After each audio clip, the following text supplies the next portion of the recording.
Right, నమస్తే, welcome to KR TV. నేను మీ సింహాద్రి. ప్రస్తుతం మనం అయితే నాంపల్లిలోని కటెల్ మండి దగ్గర ఉన్నాం. ఇక్కడ 2017లో అంటే ఏదైతే బీఆర్ఎస్ గవర్నమెంట్ అధికారంలో ఉన్నప్పుడు 2017లో ఇక్కడ కటెల్ మండి దగ్గర ఎవరైతే నివాసీలు ఉంటారో అక్కడ కొన్ని ఏండ్ల సంవత్సరాల నుంచి వెళ్ళి వాళ్ళే ఇక్కడ ఉంటున్నారు, వాళ్ళే ఇక్కడ స్థిరపడ్డారు. ఆ భూమి జాగా అంతా కూడా ఇక్కడ వాళ్ళ పేరు మీద ఉన్నది.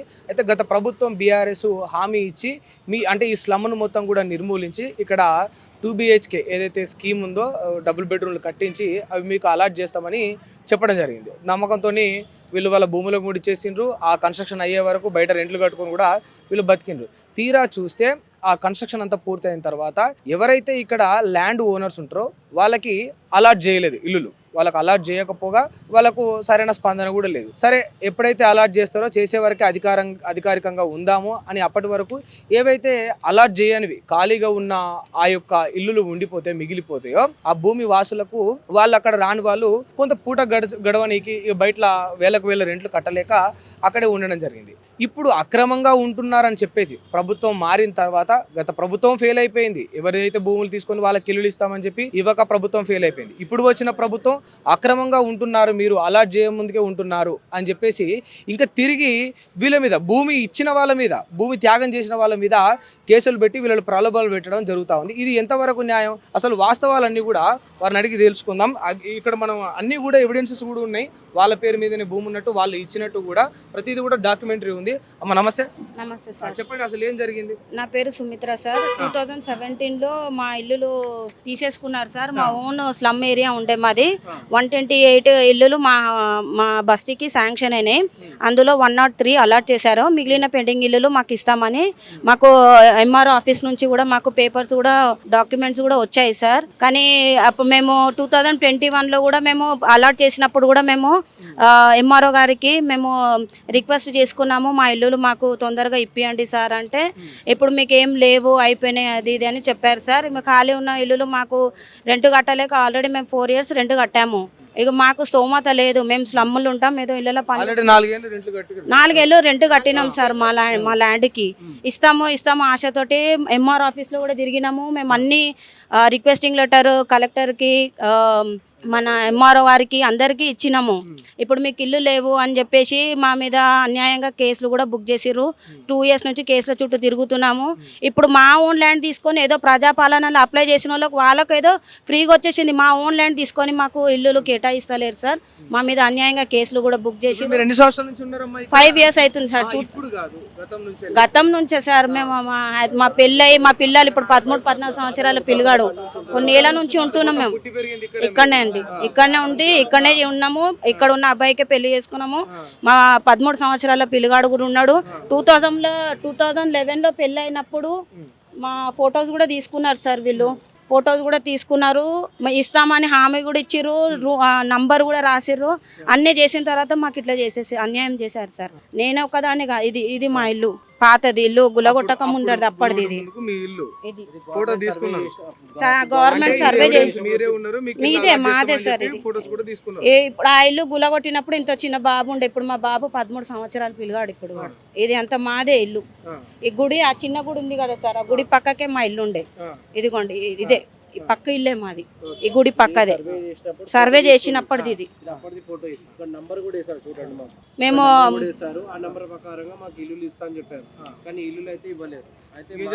ఇప్పుడు ఇది ఏం ప్రభుత్వం అందాం దీన్ని? ఏ ప్రజల ప్రభుత్వం అందాం ఇప్పుడు దీన్ని?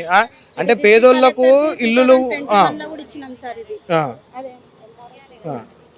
ఇది ఎంఆర్ఓ గారికి కూడా ఇచ్చినాం సార్. రిక్వెస్టింగ్ లెటర్ ఎంఆర్ఓకి ఇచ్చాము. ఆడియో కంటిన్యూ మేము లెటర్లు ఇస్తున్నాం, అన్ని చేస్తున్నాం. కానీ ఇప్పుడు వాళ్ళ రెస్పాన్స్ ఏందమ్మా? అంటే మీరు ఇప్పుడు మా ఇల్లు వేరే వాళ్ళకు లేవా అని అనేస్తున్నారు సార్. లేదా అని అనేస్తున్నారు. బయట వాళ్ళకి ఇస్తారు. ఆల్రెడీ ఇక్కడ 128 ఇల్లులని ఆల్రెడీ ఇక్కడ చెప్పారు సార్.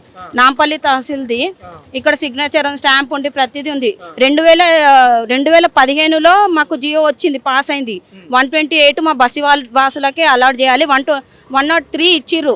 ఇంకా 28 హౌజులు ఇంకా పెండింగ్ ఉన్నాయి. అవి మాకియాక బయట వాళ్ళకి అలాట్ చేస్తున్నారు సార్. ఇప్పుడు గవర్నమెంట్ మా అఫీషియల్ గా ఇళ్ళైతే ఇచ్చినప్పుడు గవర్నమెంట్ అఫీషియల్ గా అలాట్ చేసినప్పుడు 128 ఇల్లులు ఎవరైతే ఉంటాయో ఇక్కడి బస్తీ వాసులకి అంటే ఇక్కడ భూమి జాగా ఉన్న వాళ్ళకే ఇవ్వాలనేది అది రూల్ ఉంటుంది. దాని లెక్క ప్రకారమే చెప్పిండ్రు. మరి 103 ఇల్లులు మాత్రమే వీళ్ళు వాళ్ళకి ఇచ్చేసిన తర్వాత మిగిలిన ఇల్లులన్నీ కూడా బయట వ్యక్తులకు బయట నుంచి వచ్చిన వాళ్ళకు కమిషన్లు తీసుకుంటారా, ఇంకోటి జరుగుతుందా, ఏం జరుగుతుందా, మరి వాళ్ళ మధ్యలో ఉన్న సంబంధాలు ఏందనేది తెలియదు. కానీ ఆ యొక్క జాగా ఓనర్లకు కదా ఇవ్వాలి. ఇప్పుడు ఎవరిదైనా కూడా వాడి ఇల్లును వాళ్ళ ఇల్లు కూర్చి వాళ్ళ జాగాను కబ్జా పెట్టి ఇల్లులు కట్టించి స్కీమ్స్ అని ఇంకోటని దాని పేరుతో చెప్పి సో ఉన్న జాగాలకి ఓనర్ని పంపించి ఇంకోళ్ళకి ఇస్తామా? ఇప్పుడు ముఖ్యమంత్రి గారు జూబ్లీ హిల్స్ లో బంగ్లాలు కూలగొట్టి, లేకపోతే గతంలో ఉన్న కేసీఆర్ గారి బంగ్లా కూలగొట్టి అక్కడ ఇల్లులు కట్టించి ఇంకోరికి ఇస్తా అంటే ఒప్పుకుంటారా? మొత్తం ఈ రాష్ట్రం మొత్తంలో ఏ రాజకీయ నాయకుడి ఇల్లు అయినా కూడా కబ్జాకు గురవుతుందా? ఒక ఎమ్మెల్యే ఇల్లు అక్రమంగా కూల్చి ఇంకోరికి అలాట్ చేయబడుతుందా? మరి మరి మరి దళితుల మీద పేదల మీద ఎందుకు మరి ఇది చెప్పుండ్రు? ఎందుకు మరి ఇది? ఇప్పుడు వీళ్ళకి అన్ని కూడా ఎవిడెన్స్ ఉన్నాయి కదా. ఇగో వాళ్ళు వచ్చి వాళ్ళ కుటుంబం ఫోటో తీసుకొని వాళ్ళకి అలాట్ చేస్తామని చెప్పి ఇప్పుడు ఎన్ని సంవత్సరాలు అవుతుందమ్మా మొత్తం ఇల్లు? ఇప్పుడు 2017 నుంచి మీకు ఏమీ లేదు, అప్పటి నుంచి మీరు ఇట్లా బయటనే ఉంటా ఉన్నారు, రెంటెడ్ హౌస్ ఉన్నాము.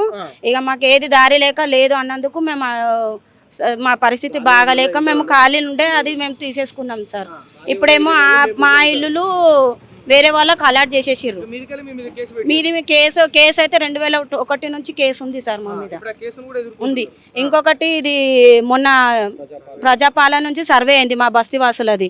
ఇందులో 4th నంబర్ నాది ఉంది. అంటే 40 ఇల్లులు ఇంకా పెండింగ్ ఉన్నాయి సార్. ఇది వచ్చి వీళ్ళ వెరిఫికేషన్ చేసి ఇచ్చిన లిస్ట్ చేసిన తర్వాత ఇస్తాము మీరు మేము ఇస్తాము అంటున్నారు. కానీ ఇప్పుడు వేరే వాళ్ళకు ఇప్పుడు ఖాళీగా ఉన్నాయా? ఇంకా కూడా ఇంకా లేవు సార్. ఇప్పుడు మొత్తం ఫిల్ చేసేసి అన్ని ఫిల్ చేసేసారు ఉన్నారు. ఇప్పుడు కాదన్నా ఇప్పుడు ఉన్నారు. ఇప్పుడు ఇక్కడ ఇంకేమైనా ఖాళీగా ఉన్నాయా? ఖాళీగా అంటే మేము మా బస్సు వాళ్ళమే ఉన్నాం పాత.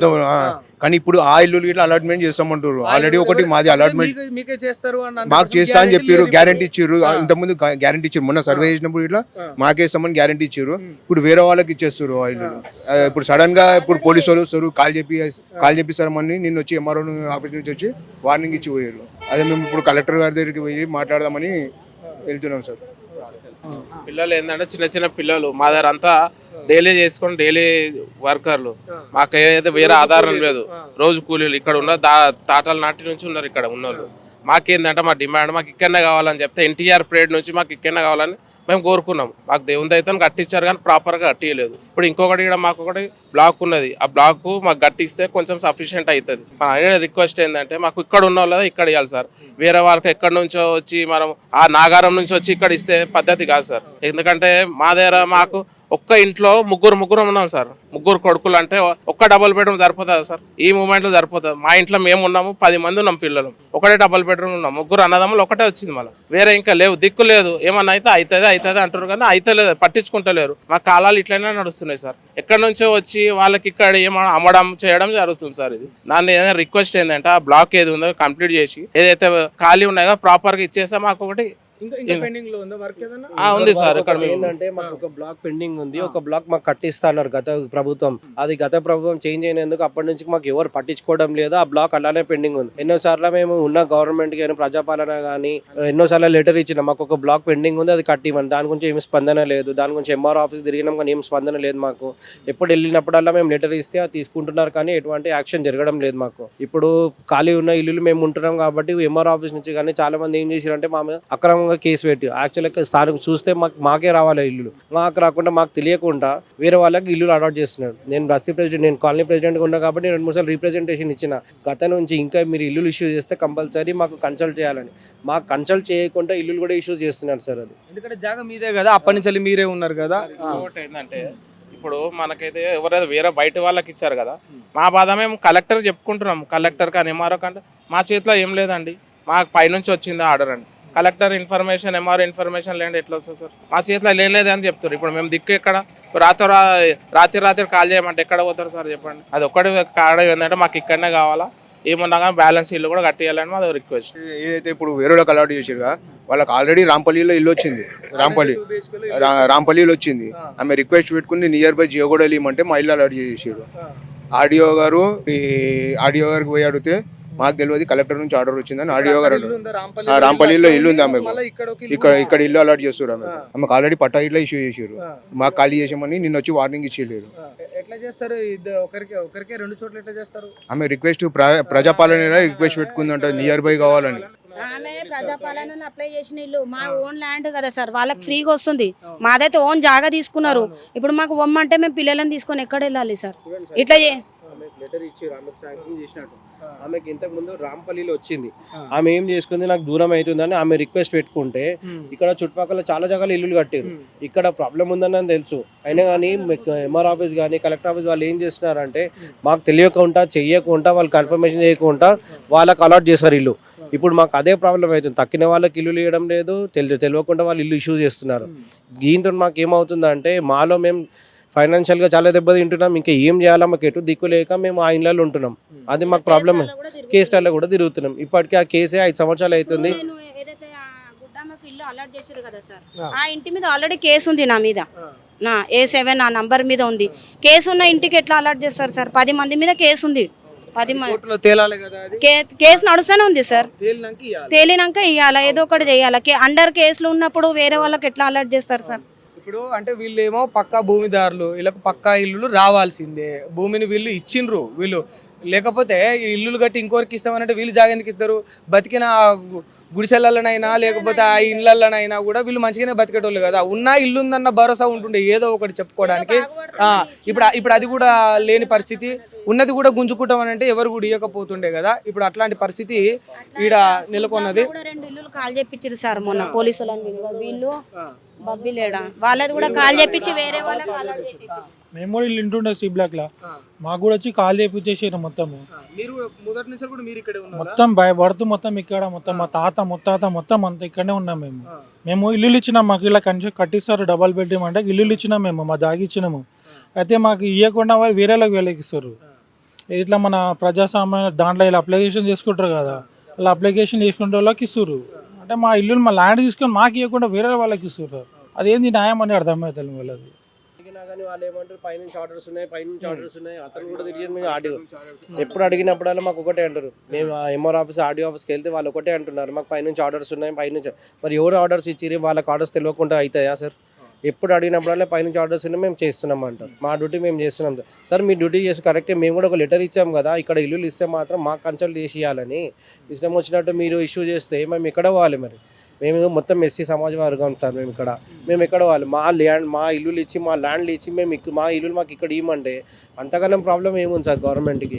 ఇంకా ఈ గరీబోళ్ళని చూడరా? ఇంకా ఇట్లానే తొక్కేస్తుంటారా మాకు?